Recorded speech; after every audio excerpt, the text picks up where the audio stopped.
You don't belong in a first-class ghetto trash. Jennifer Collins's palm connected with Amara Washington's cheek with brutal force.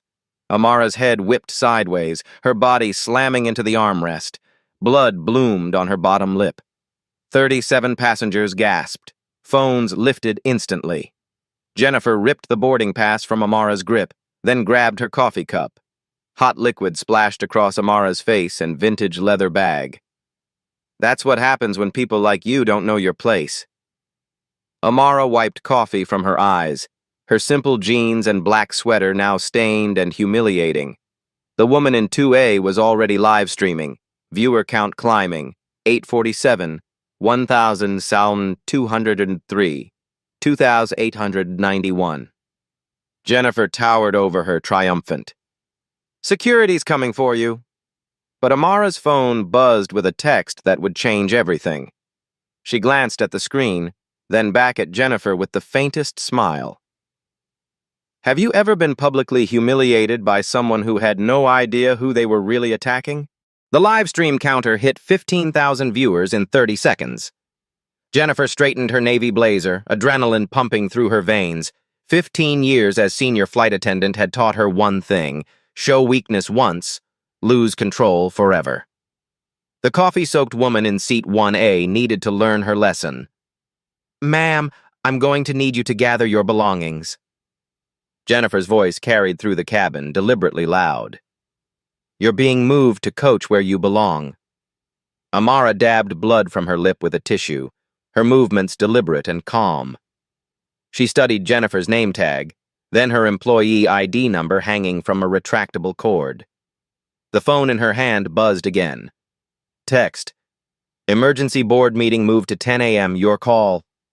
She silenced it without responding. I'd like to speak with the gate agent, Amara said quietly. Jennifer laughed, the sound sharp and ugly. Honey, the gate agent isn't going to help you. Neither is anyone else. She gestured toward the other first-class passengers who were studiously avoiding eye contact. Look around. Nobody here thinks you belong either. The woman in 2A, username @TravelTruth, angled her phone for a better shot. Her live stream comments were exploding. Call the police. This is insane. What airline is this? Someone identify these people. Amara pulled out a leather portfolio, expensive but understated. Inside, her boarding pass showed details Jennifer had ignored. Priority diamond status, purchased 3 months ago, seat 1A specifically requested. She also carried a first-class ticket stub from her connecting flight, and something else Jennifer couldn't quite see. Flight 447 to Chicago. Final boarding call. Departure in 8 minutes. The gate agent's voice crackled through the speakers. Jennifer felt pressure building. Delayed flights meant paperwork, questions from supervisors, potential lost bonuses. She needed this resolved quickly. Look, Jennifer said, her tone shifting to fake reasonableness. I'm trying to help you avoid further embarrassment. Coach passengers sometimes accidentally end up in first class. It happens. But when you resist and cause scenes... She gestured at Amara's stained clothes. Well, you see where that leads. 2 more passengers boarded, slowing as they witnessed the confrontation. The man in the expensive suit paused, phone already recording. The woman behind him whispered to her companion. Amara opened her portfolio again, this time extracting what looked like a simple business card. She held it toward the light, revealing a holographic security strip that shimmered gold and blue. Jennifer had never seen anything like it. I think there's been a misunderstanding, Amara said. Jennifer didn't look at the card. The only misunderstanding is you thinking you can intimidate me with fake credentials. She turned toward the cockpit. Captain Morrison, we have a situation that requires your attention. The passenger live stream had reached 50,000 viewers. Comments were coming too fast to read, but 3 words kept appearing. Lawsuit, racism, fired. @TravelTruth had started a hashtag, #Flight447 Assault. Captain Morrison emerged from the cockpit, a weathered man in his 50s with silver hair and tired eyes. He'd seen everything in 23 years of flying, but physical altercations were rare. What's the problem, Jennifer? Passenger in 1A doesn't have proper documentation for first class. She became aggressive when I asked her to move. I had to defend myself. Morrison looked at Amara's face, the red handprint still visible, the blood on her lip.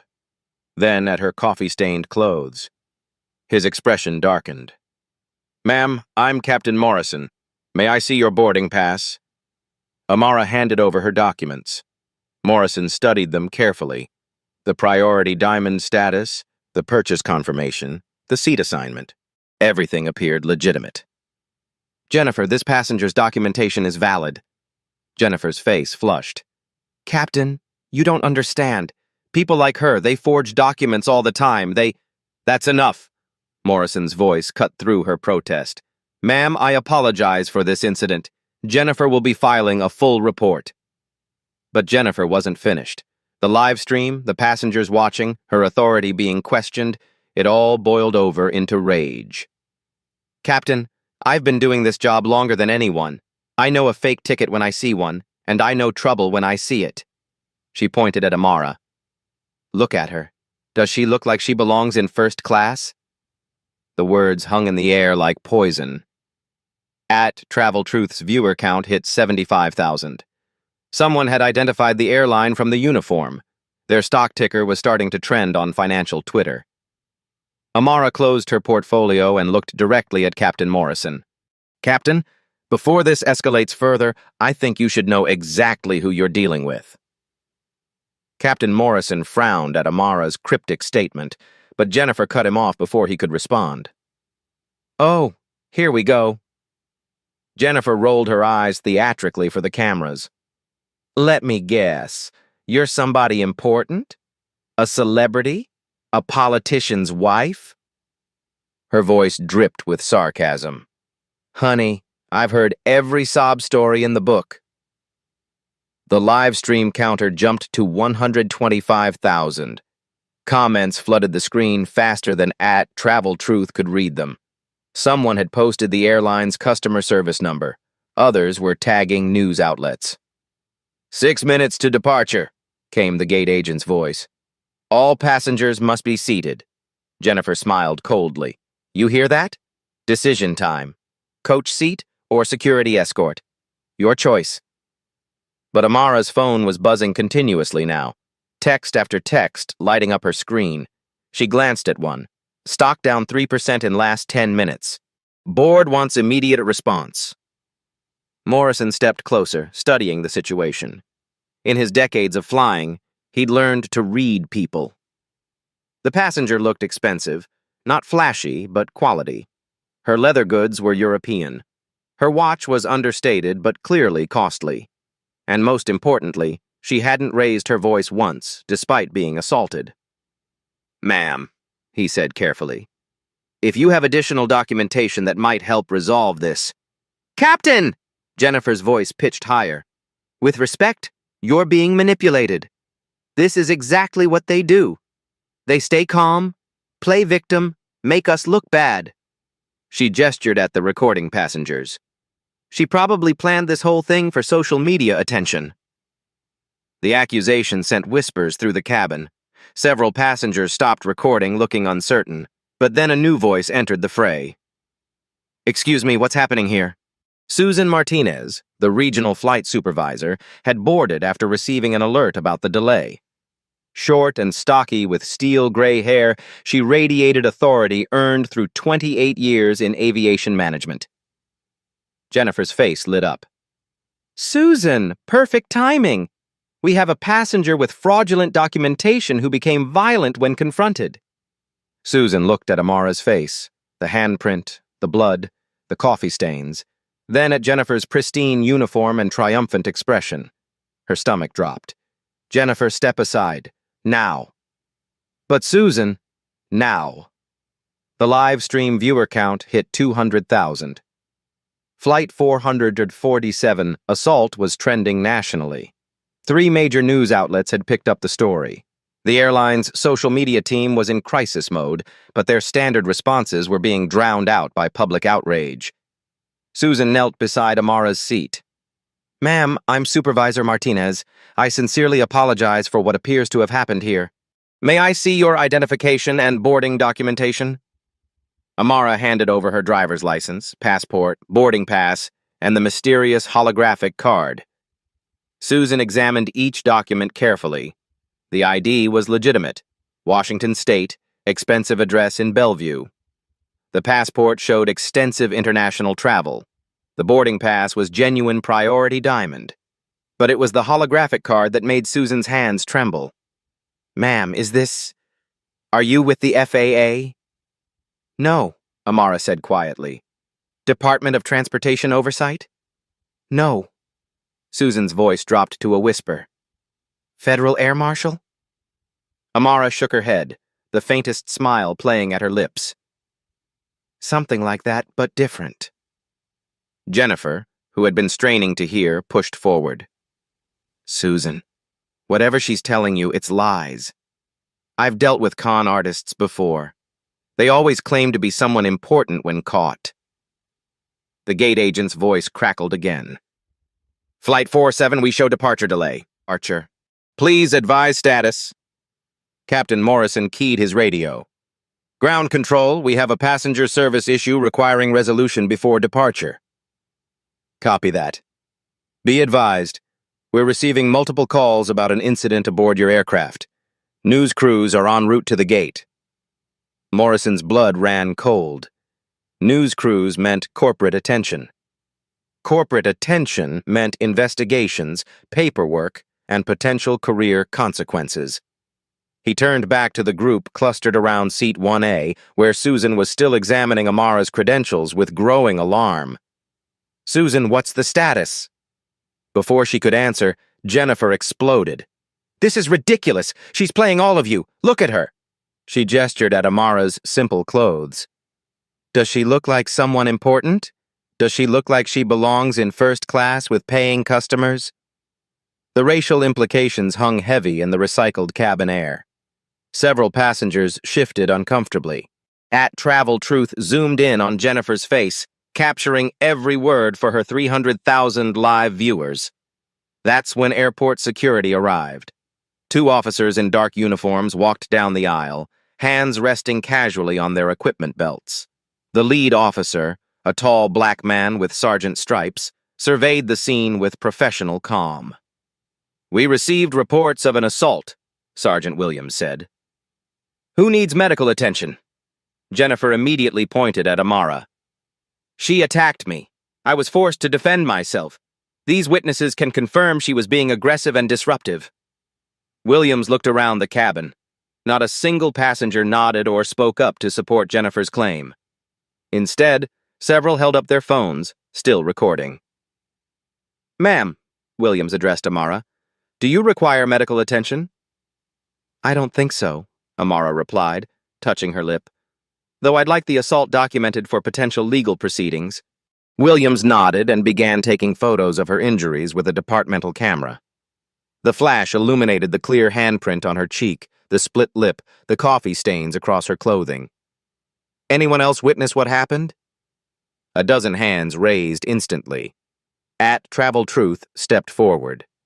Officer, I have the entire incident live-streamed. 400,000 people watched this flight attendant strike this woman without provocation. Williams' eyebrows rose. 400,000 witnesses was a prosecutor's dream. Jennifer's confidence finally began to crack. That's not... The video doesn't show context. She was being threatening. Ma'am, Williams said calmly, threatening behavior typically doesn't involve sitting quietly in an assigned seat.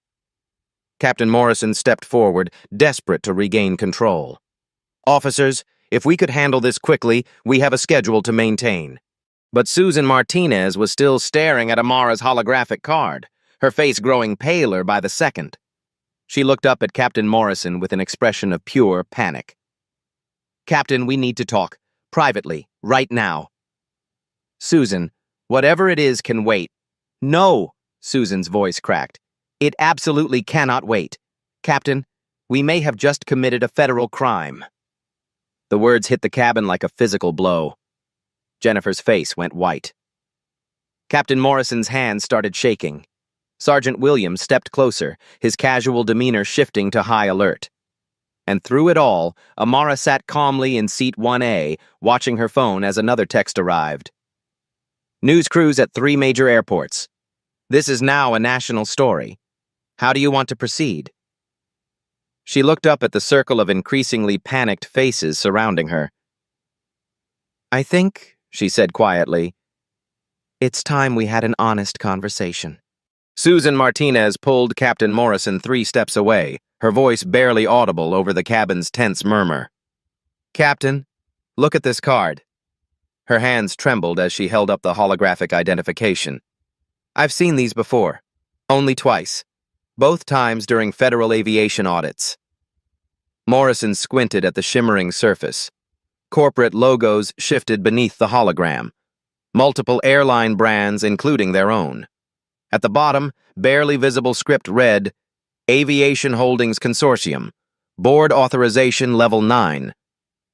His throat went dry. Susan, what exactly does Level 9 mean?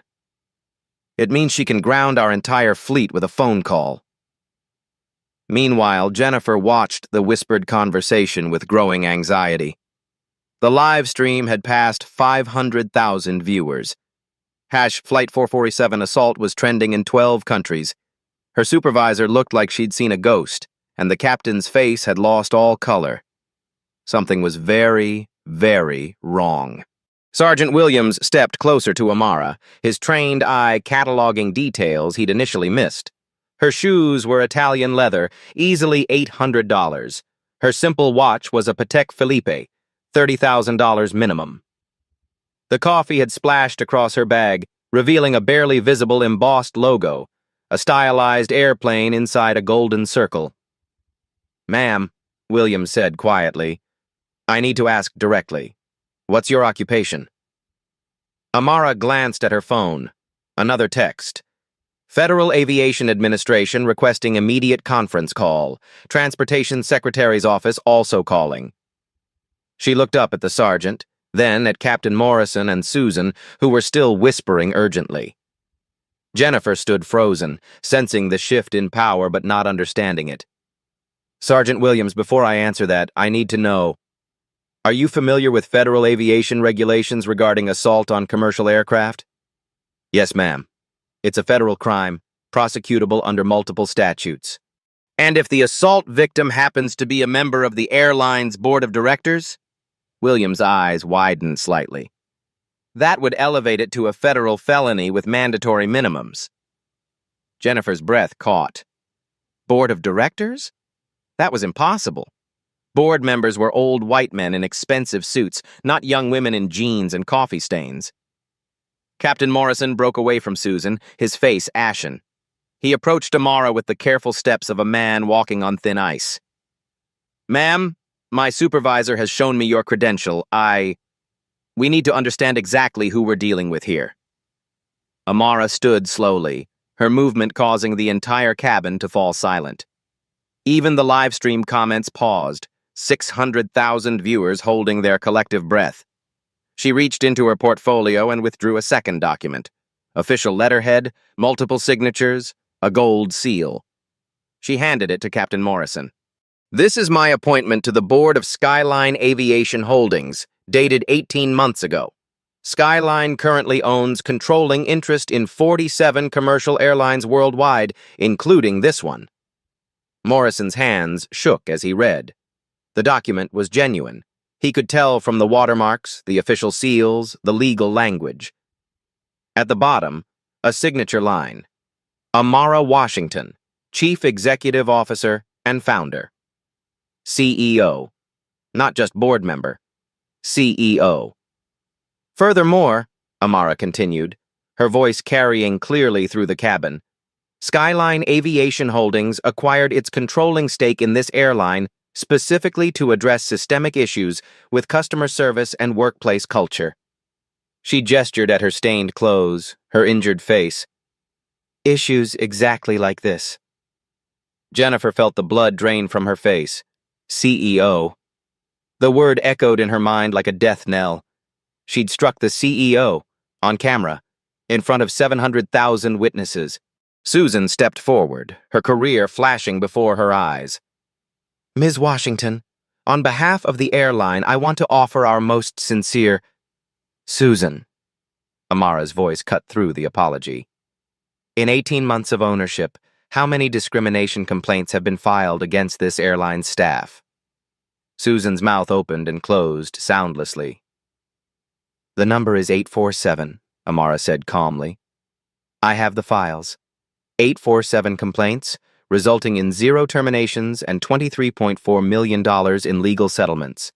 Money that could have funded employee training, improved service, or been returned to shareholders. She turned to face the cabin, addressing not just the passengers but the live stream audience that had swelled to 800,000 viewers. Ladies and gentlemen, you've just witnessed why those statistics exist. This isn't about one bad employee. This is about a culture that allows discrimination to flourish because it's easier than accountability. Captain Morrison found his voice, though it came out as a croak. Ms. Washington, what happens now? Amara looked at her phone as another text arrived. CNN wants exclusive interview, stock down 18%. Board authorizes any action you deem necessary. She showed the screen to Morrison and Susan, watching their faces go from pale to gray. Now, Captain, we implement the changes I've been planning since the acquisition. She looked directly at Jennifer, who was pressed against the galley wall like a cornered animal. Starting with immediate termination of all staff involved in this incident. Jennifer finally found her voice. You can't do this. I have a union. I have rights. You had rights, Amara corrected. You forfeited them when you committed assault on federal property against a corporate officer. Sergeant Williams, I believe you have everything you need for charges? Williams nodded grimly. Battery, civil rights violation under federal statute, and given your position, ma'am, this qualifies for enhanced penalties under the Commercial Aviation Security Act. The reality hit Jennifer like a physical blow. Federal charges, prison time, her 15-year career destroyed, all because she'd seen a young black woman in simple clothes and assumed she didn't belong. But Amara wasn't finished. There's something else you all should know. She pulled out her phone and opened a recording app. I've been documenting workplace discrimination in the aviation industry for 2 years. This conversation, this incident, Jennifer's admission of profiling passengers based on appearance, it's all evidence in a federal investigation. She held up the phone, its red recording light clearly visible. An investigation that will now expand to include criminal charges. The cabin fell into absolute silence. 900,000 people watched the live stream, witnessing the moment when unchecked discrimination met its consequence.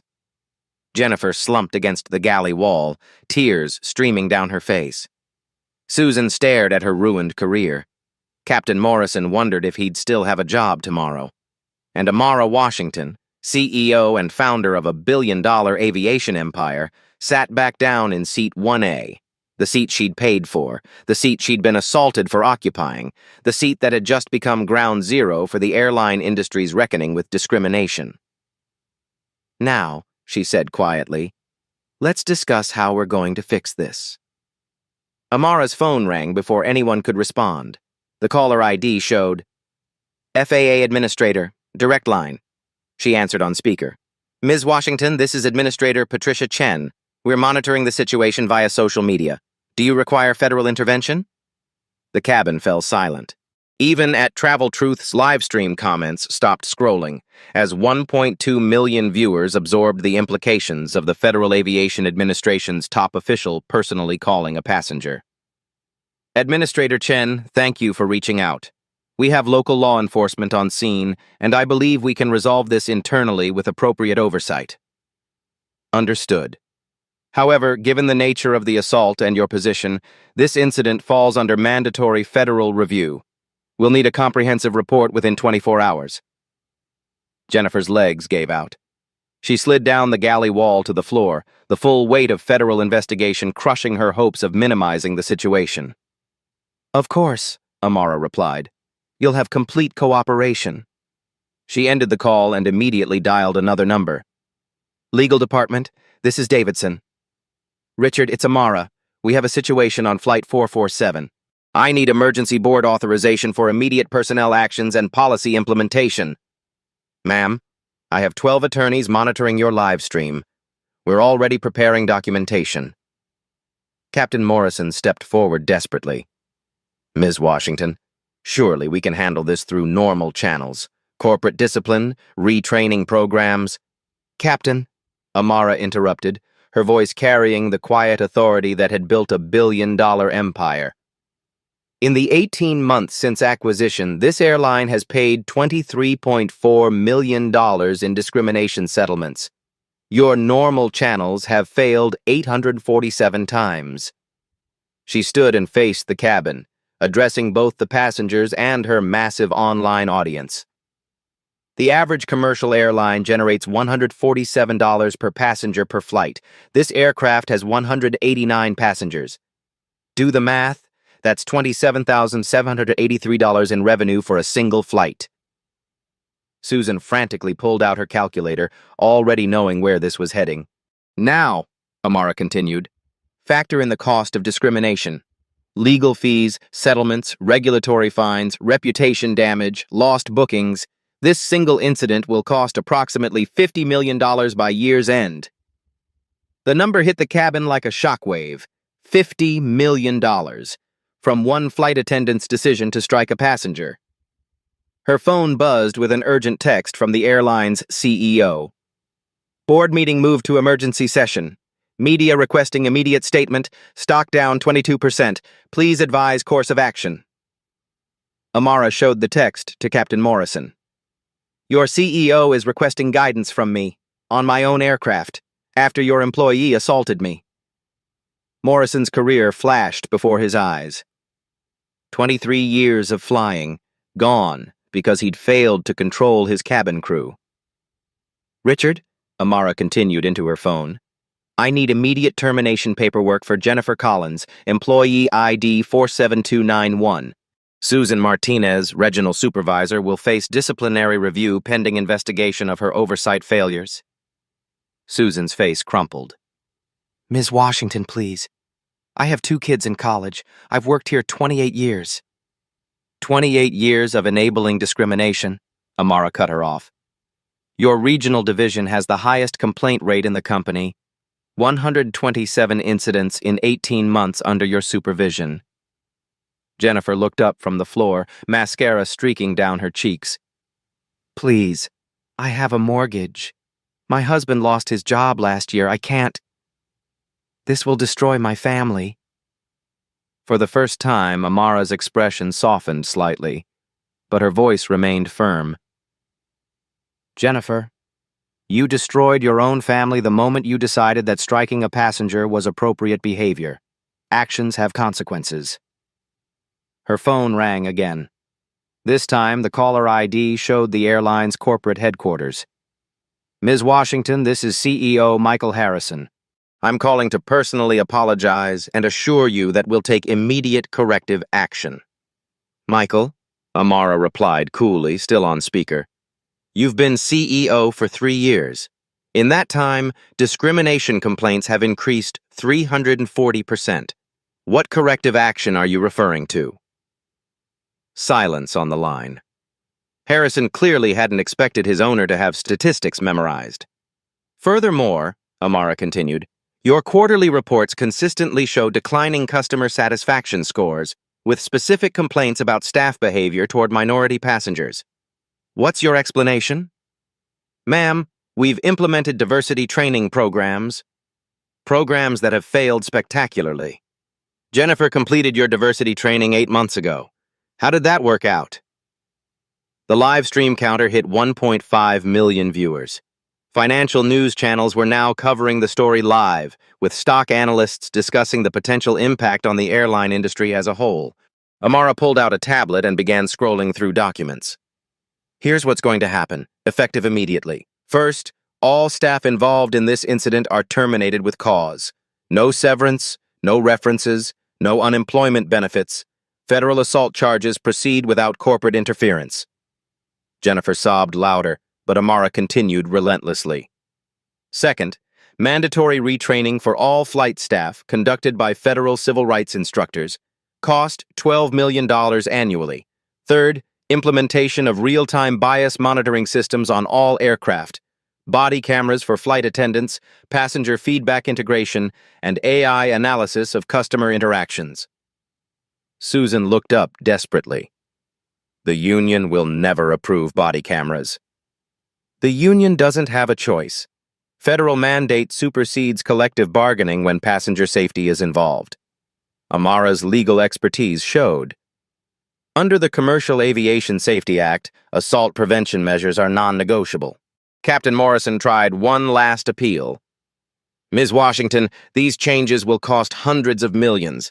The airline might not survive such expenses. Amara fixed him with a stare that had intimidated Fortune 500 CEOs. Captain, this airline generated $8.2 billion in revenue last year. My investment group contributed $2.3 billion in capital improvements.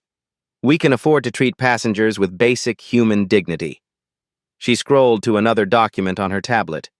However, if current management believes these changes are too expensive, I'm prepared to exercise my option to purchase the remaining 53% of company shares. Full acquisition, effective within 60 days. The threat hung in the air like a nuclear option. Full acquisition meant complete management restructuring, mass layoffs, and total corporate overhaul. Her phone buzzed with a text from the Transportation Secretary's office. Federal investigation expanded to industry-wide review. Congress requesting testimony next week. Your cooperation appreciated. Amara showed the message to Captain Morrison and Susan, watching their faces go from pale to gray to green. One more thing, she said, addressing the cabin and her online audience. This incident will serve as the foundation for new federal legislation mandating anti-discrimination protocols across all transportation industries. Jennifer's actions today will reshape how airlines treat passengers nationwide. She looked directly at Jennifer, who was still sobbing on the floor. Your moment of hatred is going to protect millions of travelers from experiencing what I experienced today. That's your legacy, Jennifer. Not 15 years of service, but the federal law that bears your name. The Flight 447 Anti-Discrimination Act.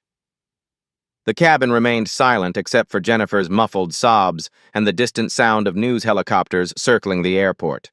Amara sat back in seat 1A and opened her email, beginning to draft the policy changes that would revolutionize commercial aviation. The revolution had begun at 30,000 feet, broadcast live to 1.8 million witnesses, and there was no going back. Within 48 hours, the aviation industry transformed. Jennifer Collins sat in federal custody, her mugshot trending across social media alongside headlines reading, "Flight Attendant Charged in Billion-Dollar Discrimination Case." The FBI's Civil Rights Division had fast-tracked her case, citing the severity of the assault and its national implications. Her union representative, David Martinez, looked across the metal table in the detention center. Jennifer, the federal prosecutor, is offering a plea deal. 18 months minimum security, $50,000 fine, permanent ban from aviation industry employment. Jennifer's hands shook as she signed the papers. 15 years of service ended with a felony conviction and a cell block number. Meanwhile, at Skyline Aviation Holdings headquarters, Amara stood before a wall of monitors displaying real-time implementation data. Her transformation of the airline was happening at unprecedented speed. "Status report," she called to her emergency response team. "Body cameras deployed to 12,000 flight attendants across all subsidiaries," reported Chief Technology Officer Sarah Kim. "Real-time bias detection AI active on 847 aircraft.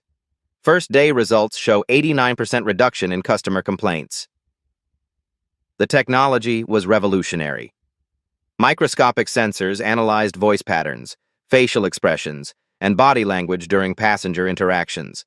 When bias indicators spiked, supervisors received immediate alerts, allowing intervention before incidents escalated. "Legal update," Amara continued. General Counsel Richard Davidson pulled up federal documents. The Transportation Department has fast-tracked the Flight 447 Anti-Discrimination Act. Congressional hearings begin Monday. Early polling shows 78% public support.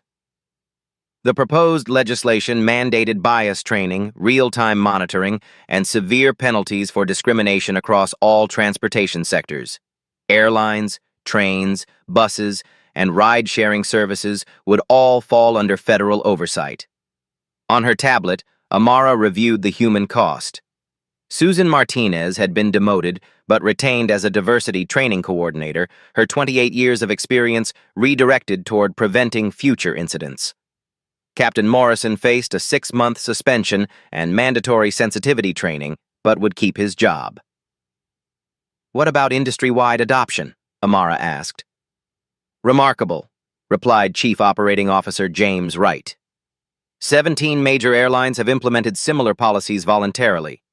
Delta announced a $200 million diversity initiative yesterday. United is installing bias detection systems fleet-wide. Southwest pledged zero-tolerance enforcement. The live stream had created a domino effect. No airline wanted to be the next company facing federal investigation and social media destruction. Proactive change was cheaper than reactive damage control. Amara's phone buzzed with an update from the Federal Aviation Administration. Administrator Chen's text read, "Preliminary investigation complete. Your airline now has the industry's highest customer satisfaction rating. Requesting case study for national implementation." The irony wasn't lost on her. The airline where she'd been assaulted was now the industry standard for inclusive service, but the most significant change was happening at ground level. In training facilities across the country, 45,000 airline employees were completing emergency bias education. The curriculum was intensive. Unconscious bias recognition, de-escalation techniques, federal legal consequences, and empathy development through role-playing exercises. Maria Santos, a flight attendant from Phoenix, raised her hand during a session. "Instructor, what if we genuinely don't recognize our own biases?" The instructor, Dr. Angela Roberts, a civil rights expert hired by Skyline, nodded. "That's exactly why we have real-time monitoring. The AI doesn't judge intent, only impact. If your behavior patterns suggest bias, you get immediate feedback to adjust." The system was already working. In the first week, 237 potential discrimination incidents were detected and prevented through supervisor intervention. Flight attendants received real-time coaching instead of post-incident punishment. Amara reviewed the financial impact on her quarterly report. Implementation costs, $127 million. Expected savings from reduced legal settlements and improved reputation, $400 million annually. Return on investment, 315%. But the human impact mattered more. Passenger testimonials flooded social media.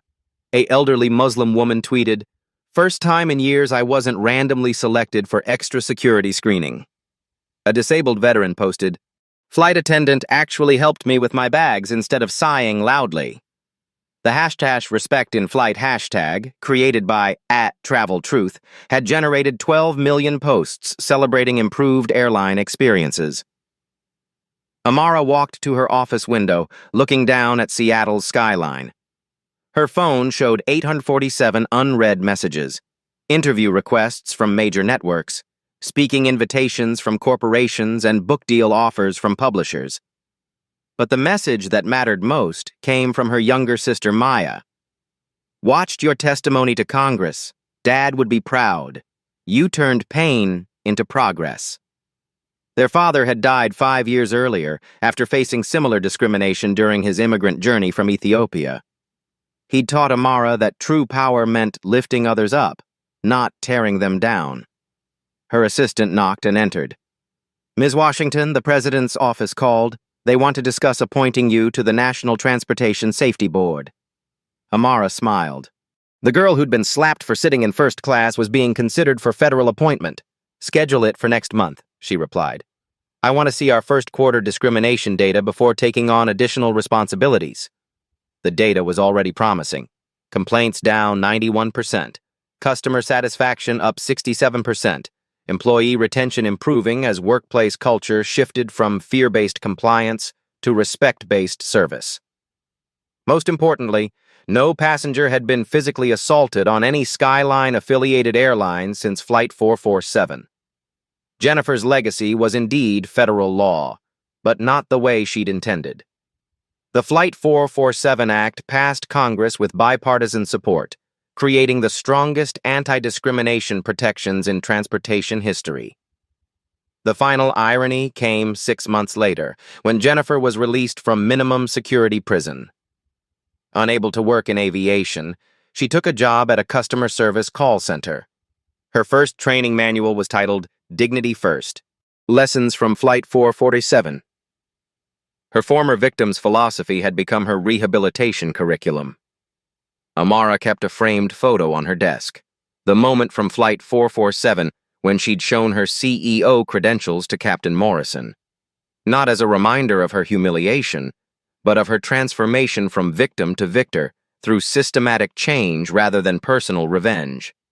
The caption beneath read, "True power isn't showing people who you are, it's helping them become who they should be." Aviation would never be the same.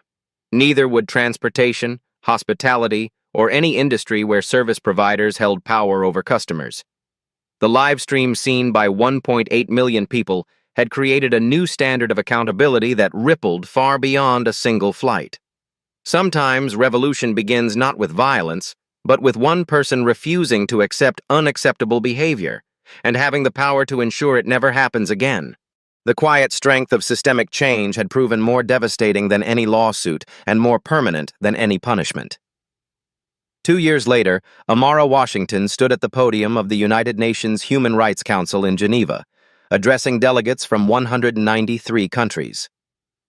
Transportation discrimination affects 847 million people globally each year, she began, her voice carrying the quiet authority that had transformed an industry. The Flight 447 incident proved that change is possible when we refuse to accept the unacceptable.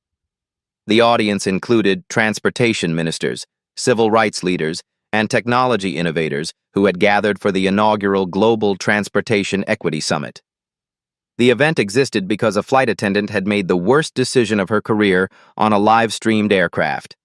Behind Amara, a massive screen displayed statistics that would have seemed impossible 2 years earlier.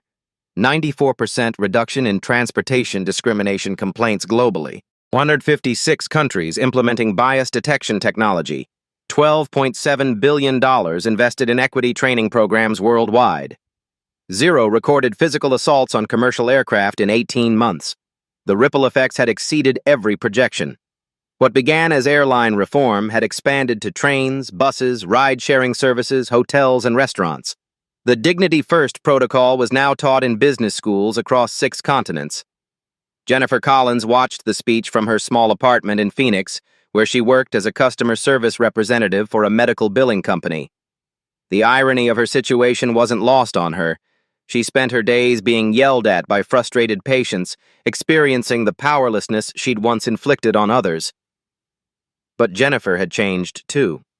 She'd completed addiction counseling, alcohol had fueled her workplace anger, bias training, and anger management therapy. Her parole officer had become her mentor, helping her understand the psychology behind her actions. She'd even written a letter to Amara, not seeking forgiveness, but acknowledging the courage it took to transform hatred into healing. She never sent it. The letter sat in her drawer next to a newspaper clipping. Former flight attendant credits victim's grace for personal transformation. In Seattle, at Travel Truth, real name Jessica Chen, had parlayed her viral live stream into a career as a transportation equity advocate. Her documentary, The Slap That Changed Everything, had won an Emmy and sparked similar reforms in healthcare, retail, and hospitality industries.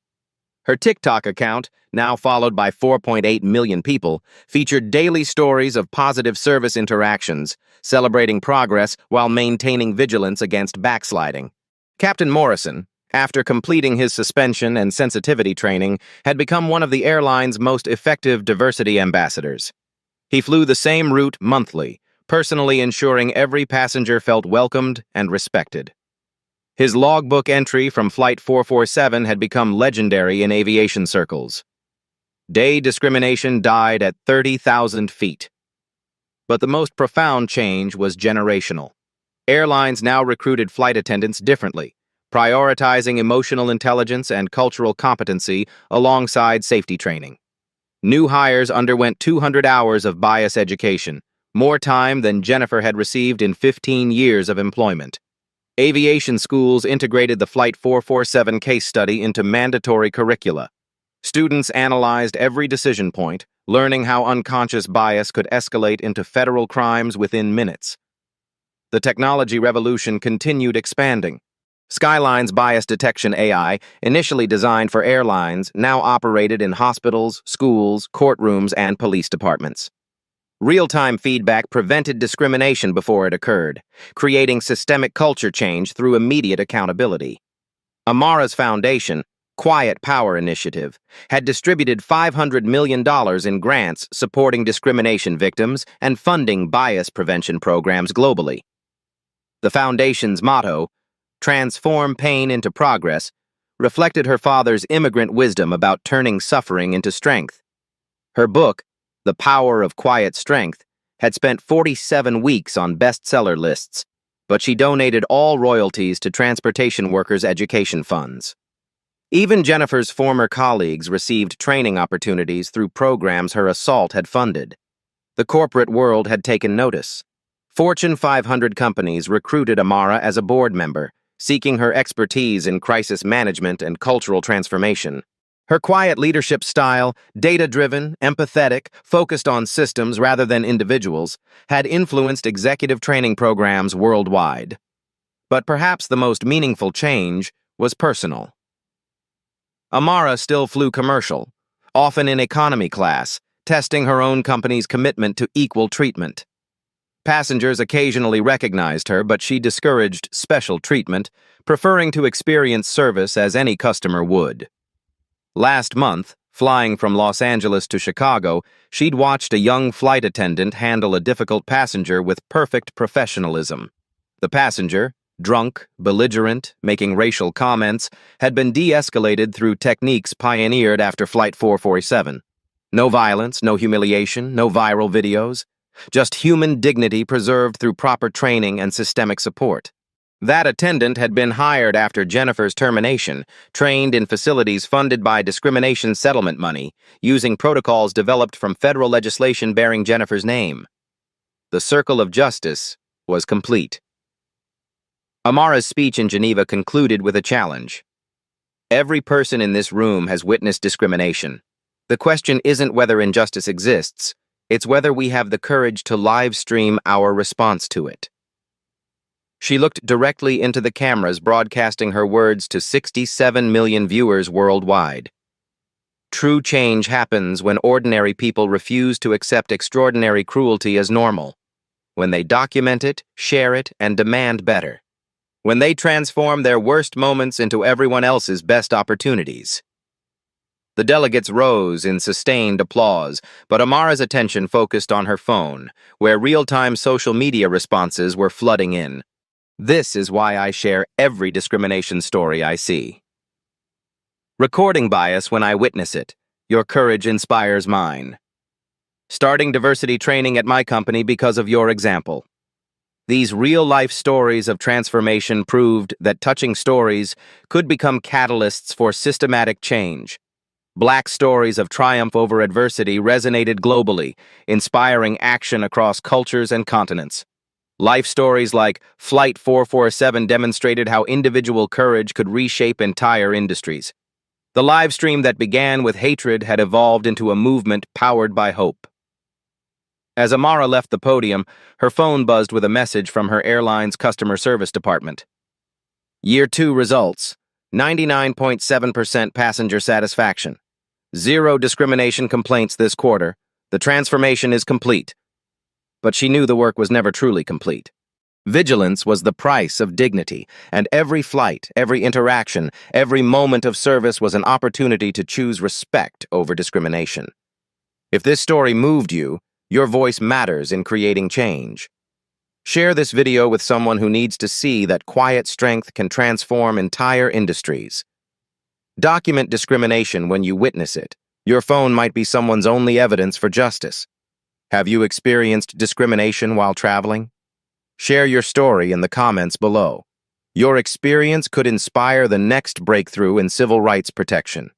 Subscribe for more real-life stories proving that one person's courage can change the world. Like this video, if you believe dignity should be universal, and hit the bell icon for notifications when we share more life stories of transformation. Remember, you don't need to own the airline to demand respect. You just need to refuse to accept disrespect as acceptable. Sometimes the most powerful revolutions begin with someone quietly refusing to move from the seat they paid for. What's your Flight 447 moment going to be? The story you heard today wasn't cleaned up. It was told exactly as it happened. At Black Voices Uncut, we believe that's the only way truth can live. If you felt something, hit like, comment, and your reaction, and subscribe. Every week, we bring you voices that refuse to be silenced.